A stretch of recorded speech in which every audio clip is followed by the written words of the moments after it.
moved into the apartment 3 days ago. Everything seemed normal. Quiet street, cheap rent, and a kind old woman downstairs who always smiled too much. Maybe too much, but I didn't think anything of it until the first night.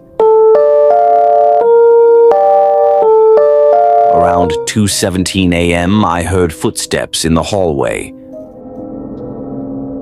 Not normal ones. These dragged, heavy, and uneven, like someone limping or being dragged. I peeked through the peephole, but the hallway was empty. Not a single sound, just the hum of silence that felt too thick. The second night, same thing. 2:17 a.m., the dragging returned. This time, the sound stopped right outside my door. I stood still. Then came the whisper. So low it felt like it was inside my bones. It said, "Let me in. Just open the door." I stepped back, every part of me screaming to run, but I couldn't move. The whisper faded, and the hallway went silent again.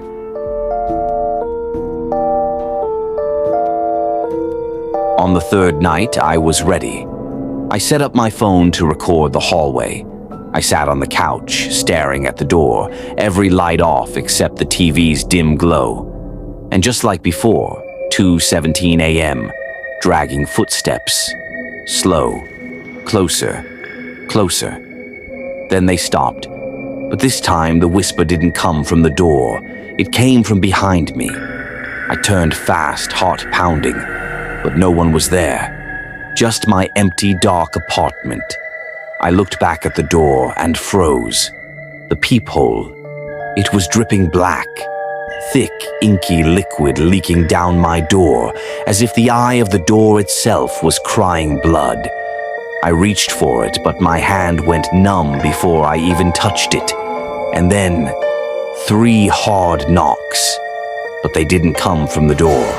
They came from the closet behind me. I couldn't breathe. The closet door creaked open by itself, even though I'd locked it earlier. I watched, helpless, as something stepped out. Not a person, not even human. It was a living shadow, tall, twisted with glowing white eyes, and a grin so wide it looked like its face was tearing apart. I ran, out of my apartment, down the stairs, screaming barefoot into the night. The old woman was outside her door. She didn't smile this time. She looked terrified.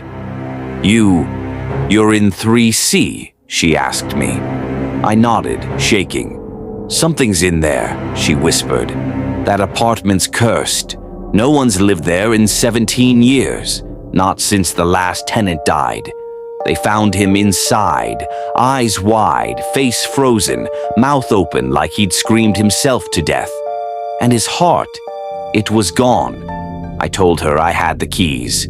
She said no one owns the building anymore. It rents itself, she whispered. I laughed. I didn't believe her. I drove to a cheap hotel to calm down, but I couldn't sleep. I watched the video I recorded on my phone, and what I saw chilled my blood. In the video, I was sitting on the couch. The closet door creaked open. The shadow stepped out, but I never turned to look at it. Not once. I just sat there, frozen, staring straight. But I know I turned. I felt myself turn. Then the shadow moved closer to the camera, and it smiled. Not at me, at you. Yes, at the screen. Like it knew someone else would watch it, like it was waiting. Then the video glitched. Black screen. Nothing more. That same night in the hotel at exactly 2:17 a.m., the phone rang. No number, no name. I answered, barely breathing. The same voice whispered through the speaker, "Let me in. And now you're here, watching this, listening, which means it knows you now.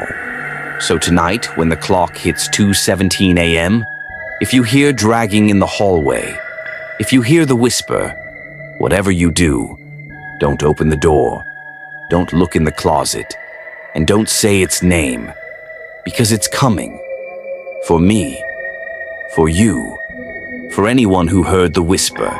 Subscribe if you're brave. Comment, "I'm protected," if you believe nothing can touch you. And if you don't, well, we'll see who's still here by morning.